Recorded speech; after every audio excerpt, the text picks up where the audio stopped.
हाँ जी। जी महाराज जी, स्वामी प्रसाद मौर्य के बयान को लेकर आपकी क्या प्रतिक्रिया है? नहीं, स्वामी प्रसाद जी तो बहुत सारे बयान देते रहते हैं। किस बयान की चर्चा कर रहे हैं? अभी उन्होंने एक बयान दिया, बद्रीनाथ धाम मंदिर जो बौद्ध मठ था, बौद्ध मंदिर था, ऐसा उन्होंने। हाँ, आज सवेरे से कई लोग हमको जी इस बारे में पूछ रहे हैं जी कि स्वामी प्रसाद मौर्य जी ने कहा है कि बद्रीनाथ जी का जो धाम है, मंदिर है, वो बौद्ध तीर्थ को समाप्त करके उसके ऊपर बनाया गया है। 8वीं शताब्दी तक वहाँ पर बौद्ध तीर्थ था। तो हम स्वामी प्रसाद जी मौर्य जी को टेलीफोन लगवाए थे।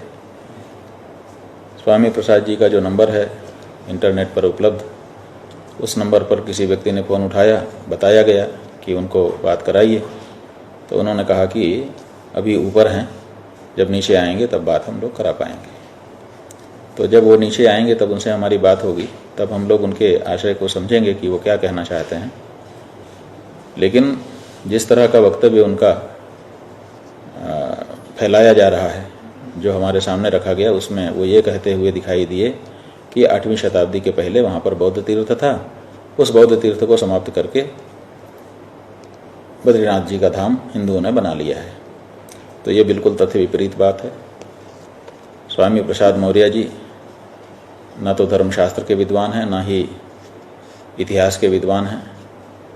वो राजनीतिज्ञ हैं और राजनीति को चमकाने के लिए बीच बीच में ऐसे बयान देते रहते हैं जिससे हम हिंदुओं की, सनातन धर्मियों की भावनाओं पर बार बार ठेस लगती है। अभी उनका वो बयान भूला भी नहीं है जिसमें उन्होंने रामचरितमानस को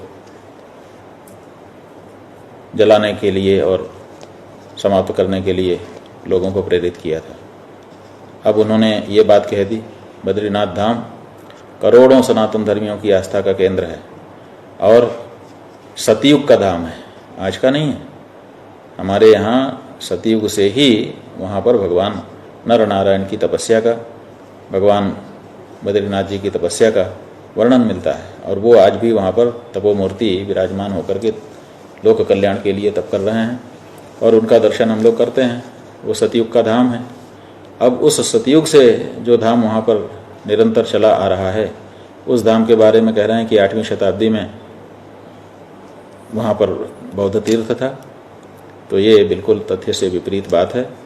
हम स्वामी प्रसाद मौर्य जी से ये कहना चाहते हैं कि आपके पास जो भी इस बारे में प्रमाण हैं, वो प्रमाण सामने रखिए ताकि प्रमाण पर विचार हो जाए। हम जिनके पक्ष में आप ये बयान दे रहे हैं कि आप गड़े मुर्दे मत उखाड़िए, नहीं तो सब उखड़ जाएंगे, हम कहते हैं उखड़ जाए। जहाँ जहाँ के बारे में आपके मन में शंका हो, वहाँ वहाँ के बारे में आप प्रमाण रखिए। हम मुसलमानों की तरह से भागेंगे नहीं कि हमारे यहाँ जांच का आदेश हो गया तो हम भाग जाएं। हम स्वागत करेंगे कि आओ जांच करो और जांच करके दूध का दूध, पानी का पानी कर दो। तो स्वामी प्रसाद मौर्य जी से हमारा अनुरोध है कि उनके पास इस बारे में जो भी प्रमाण हों, व्यवस्थित करके उन सब प्रमाणों को सामने रखें ताकि उनकी इस बात पर विचार कर लिया जाए। और अगर उन्होंने बिना सिर पैर की कोई बात कही है तो उसके लिए उनको जिम्मेदारी भी लेना होगा। ऐसा नहीं है कि आप राजनीति में कुछ भी बोल करके चले जाओ। राजनीतिज्ञों को भी अपने बोले गए वचनों पर जिम्मेदार होने का, जवाबदेह होने का अवसर आ गया है। आप किसी की भी भावना को कभी भी छेड़ देते हो, कुछ भी कह देते हो। हम सनातन धर्मियों ने किसी के स्थान को बलपूर्वक स्वीकार नहीं किया है। हम अपना स्थान अपने स्वयं से बनाते हैं और अपने देवता को तब वहाँ पर विराजमान करते हैं जब वो स्थान हमारा होता है। कब्जा करके वहाँ पर अपना झंडा फहरा देना, ये हमारी नीति कभी रही ही नहीं है।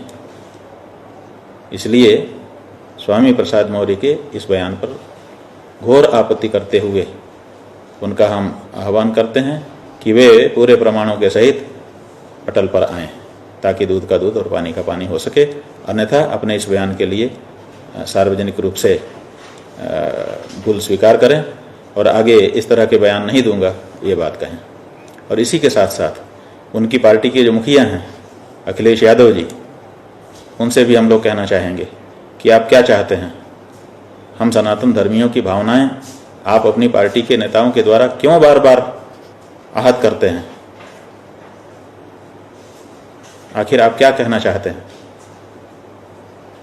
नहीं तो अपने नेताओं के द्वारा इस तरह के किए जा रहे बयानों पर संज्ञान लीजिए। जो बात कहिए प्रमाण पुरस्सर कहिए, और नहीं तो केवल चोट पहुंचाने के लिए इस तरह की बात आपके नेता करते हैं और आप चुप रह जाते हैं, इसका मतलब आपका भी उसमें समर्थन है। और अगर समर्थन है तो आप भी खुल के आइए, बैठिए। आपके जितने विद्वान हैं, आपके जितने इतिहासविद हैं, सबको बुलाइए। हम लोग भी अपने विद्वानों को लेकर के बैठते हैं, हो जाए चर्चा, क्यों विलंब हो।